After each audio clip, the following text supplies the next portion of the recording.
a special edition from Germany, the Clan Chat with Chris McKay and our newest defenseman, Jason Fram. I mean, you guys, we talked a little bit about it. You did the reveal at this show, Fram, and it was a bit of fun, right? Like trying to nod to the fans and a little bit of a mystery. But when you and I talked, you're like, this is a really good signing. Yeah, absolutely. I mean, glad to have him. Been awesome so far. Stuck rooming with him. Yeah, no, he's stuck with me. We have a special connection as well, and we had a little bit of a chat. I mean, the Beijing Olympics were a little bit odd, weren't they? I mean, you were in lockdown, there was hazmat suits, there was a lot of protocols, and sometimes, quite frankly, scary moments where you thought, I'm going to be dragged away in the middle of the night. I'd never be seen again because if I test positive, I'm in trouble.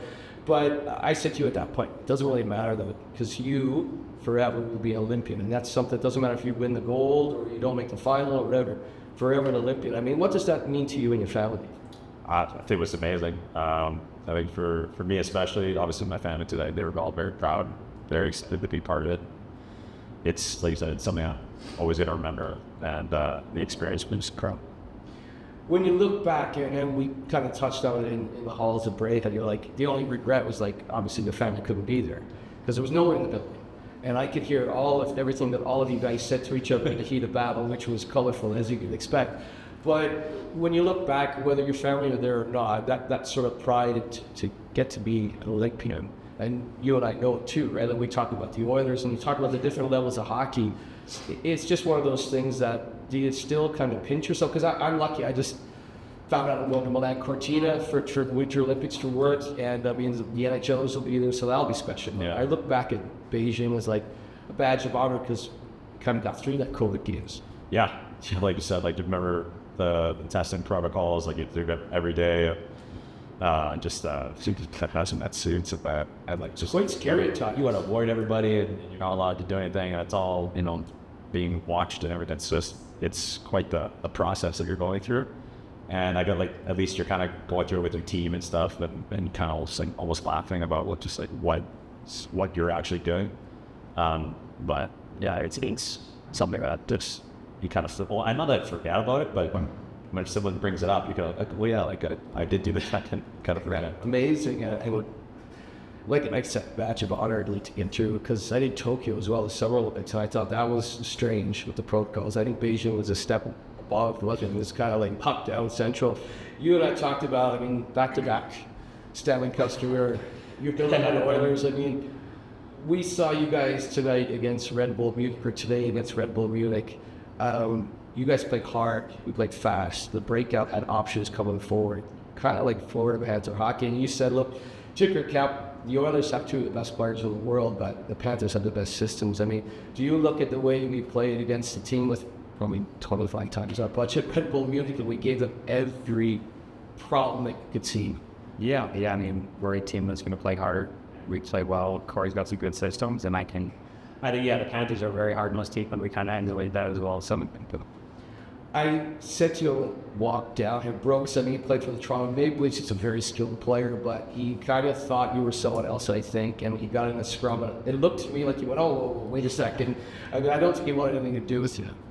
I don't know about that. That's a tough question. Give yourself credit. He was backing away as quick as I was trying to get to the buffet earlier. Like, no, I was getting away from you. They fought hard. I mean, we competed just as well. And like you said, they have a very high budget. They're a top-tier team in a very, very good league. So I think it was a testament to what we have as a team. So looking forward to the regular season Challenge Cup.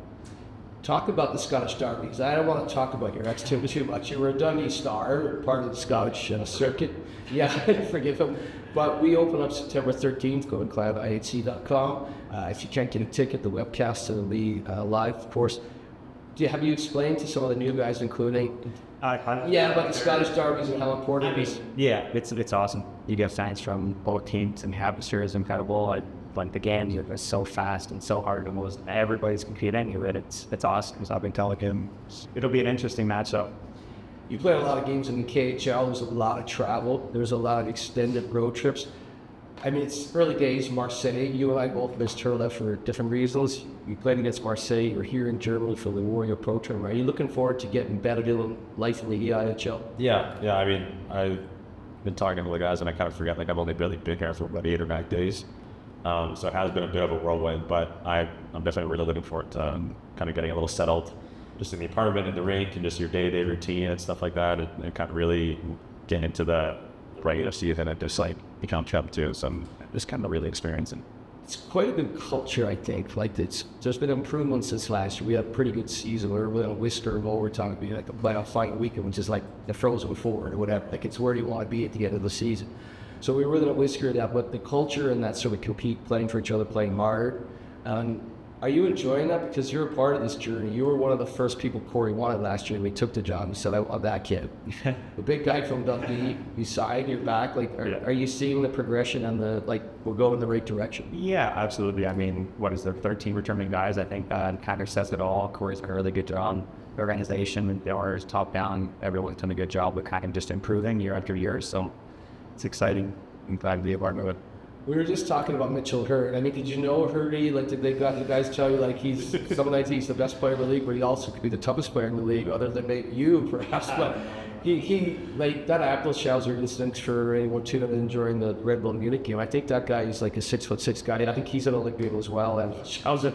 And I think he, at first, thought this is going to be okay, and then he ate one and went, I've picked the fight with the wrong dog. Like, what do you make of Mitchell Hurd and some of the leaders, some of the returnings? Those are the guys that welcome you as a new player. Yeah, no, they've been very welcoming, and it's like I said, it's a really good culture that they've created here and stuff. And knowing that those are the guys that kind of they bring you in and make you feel welcome to be a part of the team and gel right away with the organization. It's great, and you see guys like stepping in and they're willing to step in for other guys, and whether it's Hurdo or just the next guy, doesn't matter. But you get see all the scrum and stuff, and everyone's backing each other up right away, and no one's turning away. And it says something about the guys in the group for sure. That's a really good point, because another new player is our goalkeeper, Sandy Nicalio. And there was an incident that I thought was quite scary.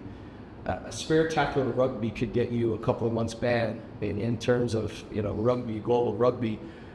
That Eisenschmied, when he picked Saigo up and dumped him on his head, I was quite worried. I'm glad Saigo was okay, but Nicalio came out right away. So the guys, even the new guys, are realizing right away this is a team that goes into battle together. Yeah. Something is not right, I'm jumping in them. So that's a good side from Sam. Yeah, I mean, exactly. Everybody's bought in, and that's the most important. So when you look at it, Chris, like Dundee, Fife, Glasgow, unfortunately Edinburgh's not part of the league that used to be. Like, these are lovely cities, lovely places to play. To come back for a second season, was it an easy decision? I know there were probably offers from all sorts of corners of the league and other places, or was it like Glasgow? It was easy. I mean, obviously my girlfriend's here as well, so it was a no-brainer. Organization's great, guys are great, no-brainer, they're beside. And are you like, this is second year here at the Warrior Tournament, like, do you sometimes think from Edmonton to Glasgow, from Dundee to Glasgow, like it's a wonderful life to see the world, and we're here in Germany, a wonderful facility, great hospitality. 300 members of the Purple Army, our families travel, like it sometimes is a privilege, right? Yeah, I mean, it's been awesome. And getting to see teams across different leagues. I've been in the EIHL for the past 3 now, so it's cool to see the talent across different leagues and see how we compare. So it's awesome coming here. The Purple Army has been fantastic overall, so I mean, 300 people traveling on the road in nickel. I mean, that's impressive for any level of hockey, right? Do you have guys around the league that you've played with before? I think the captain in Fife, you guys might have crossed paths in the KHL. Yeah. Is he captain? Yeah. Okay. So you must know a few guys around the league. Yeah, there's a few guys I've played with or against, kind of scattered around all over the place, whether guys in junior, very good East Coast League, never was guy I worked with for a quick cup of coffee. He's in Guildford, like a few guys that I've met in the summers, even just like when I was in school in Edmonton, going into Calgary, kind of stuff. You always cross paths with guys that are close to your age.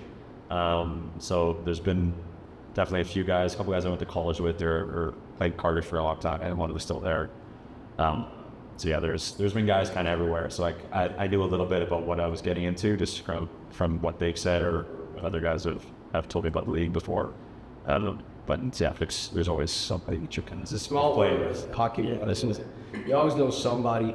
It's interesting. So the captain of Fife is fairly robust individual. That will add a bit of spice to that game, September 13th. Yeah, we were talking about it actually. We were skating together right before we both flew out, and we knew that we were going to Southern Glasgow, obviously. And so we were chatting about it a little bit, like the last couple of skates of the summer, because he's from Vancouver as well.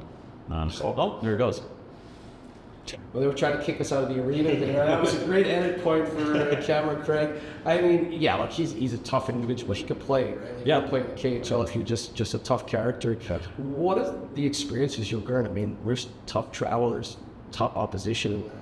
Yeah. So playing in the Olympics, what do you bring for anyone who's new and watching the clan chat for the first time? What's Jason Fram range in the clan?